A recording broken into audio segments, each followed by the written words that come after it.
Have you ever wondered why some apps on your phone are just lightning fast, while others feel like they're crawling through mud?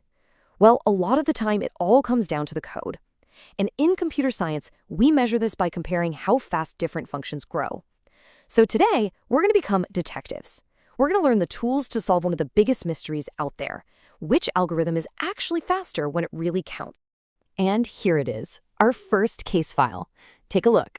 I mean, at first glance, that's pretty intimidating, right? It is not at all obvious which one of these functions is going to win the race as n gets incredibly large. But this is exactly the kind of puzzle we're here to crack. So if you're looking at that and feeling a little lost, hey, don't worry about it. We are going to build your detective's toolkit, step by step. And I promise by the end of this, you'll have the exact methods you need to solve this problem and pretty much any other function mystery that comes your way. You know, every good investigation starts with a quick survey of the scene, right? So our first tool is exactly that. It's a technique I like to call the first glance. Now, this is all based on a really core concept called asymptotic analysis. It sounds fancy, but the idea is super simple. Think about it. If you're planning a trip to Mars, are you more worried about the massive amount of fuel to escape Earth's gravity or the weight of your sandwich for lunch? You focus on the biggest factor, right? That's all we're doing here. We only care about the one dominant part of the function that takes over when our input n gets massive. Everything else just becomes noise. So this first glance tool is awesome for the easy stuff. You look at a function like 3n squared plus 100n, and it's obvious n squared is the heavyweight champion there. But for our main mystery, the dominant behavior is totally hidden. The first glance just isn't going to cut it. We need something more powerful. And that brings us to our second and much more powerful tool. This, my friends, is the secret weapon for cracking the really tough cases. We call it the log trick. Think of it like an X-ray for functions. It lets us see what's really going on inside.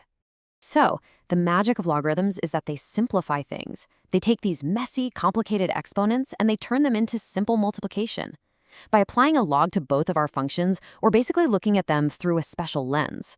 Now, the bigger function is still going to be bigger, but their growth patterns become so much easier to see and compare. All right, let's do this. Here are our two suspects, lined up and ready for interrogation.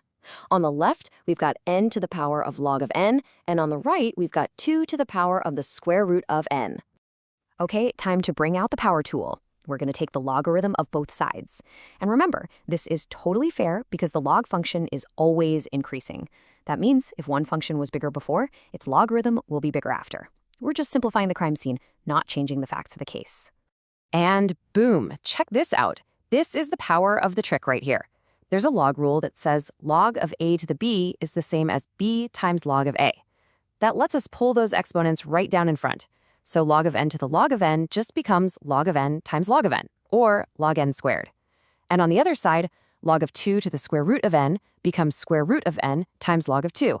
Look at that, so much cleaner. So let's reevaluate the case. Our whole mystery has transformed. We're no longer comparing those crazy original functions. Now we're just comparing log n squared to square root of n. And that log n on the right, it's just a constant number. So for comparing growth rates, we can pretty much ignore it for now. So the new comparison is simpler, but maybe still not totally obvious. And hey, if you're still looking at this and you're not 100% sure, that is totally fine. A great detective doesn't get discouraged. When the trail is still a little murky, what do? They just apply their best tools one more time. So let's do it. Let's apply the log trick a second time to our new simplified forms. On the left, the log of log n squared becomes 2 times log of log n. And on the right, the log of square root n, which, remember, is just n to the 1/2 power, becomes 1/2 times log of n. And right there, that's the breakthrough. We are now comparing log of log n to log of n. And it is finally crystal clear. Any day of the week, log n grows way faster than log of log n. That means our right-hand side is the winner. And if we trace it all the way back to the beginning, it means 2 to the square root of n grows faster than n to the log of n. Case closed. Fantastic work. So knowing the tools is one thing, but, knowing the common traps, that's what separates the rookies from the master detectives. So let's look at a couple of pitfalls you really need to avoid. Okay, this first one is so important. It's the coefficient trap. Let's say we're comparing 2 to the n and 2 to the 2n. The log trick gives us n versus 2n. Now, you might be tempted to say, oh, that 2 is just a constant, I can ignore it. No. Here's the crucial rule. After you've applied the log trick, any coefficients that came down from an exponent matter a lot. They represent a fundamental difference in growth. 2n is obviously greater than n, so 2 to the 2n is the clear winner. Don't fall for that trap. All right, next up is the small n trap. It's really easy to get distracted by what happens for tiny little numbers, but you have to remember, this whole analysis thing is about scalability. We want to know what happens when n is a million or a billion. Sure, for some tiny fraction n might behave weirdly, but for any n bigger than 1, n squared will always crush n cubed. We're focused on the ultimate winner in the long run. All right, you've got the tools and you know the traps. I think it's time to put your new skills to the test with a little cross-examination. Let's see what you've learned. First question for you. True or false, the function 2 to the power of n plus 1 has the same big O complexity as 2 to the power of n. Put another way, do they basically have the same long-term growth rate? What do you think? The answer is true. And here's why. We can rewrite 2 to the n plus 1 as just 2 times 2 to the n. And when we're talking about big O, we only care about the fundamental growth behavior, so we can ignore simple constant multipliers like that 2 out front. They're in the same family.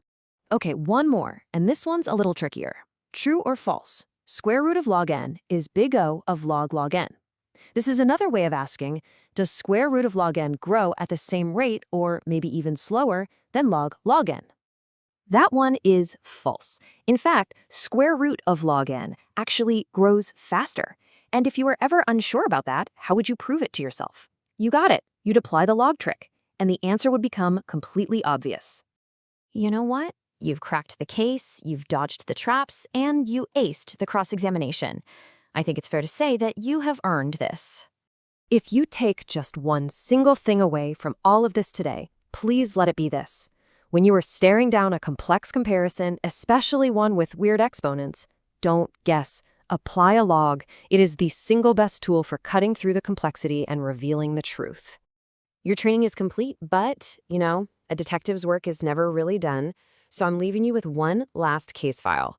Which one grows faster, n factorial or n to the n?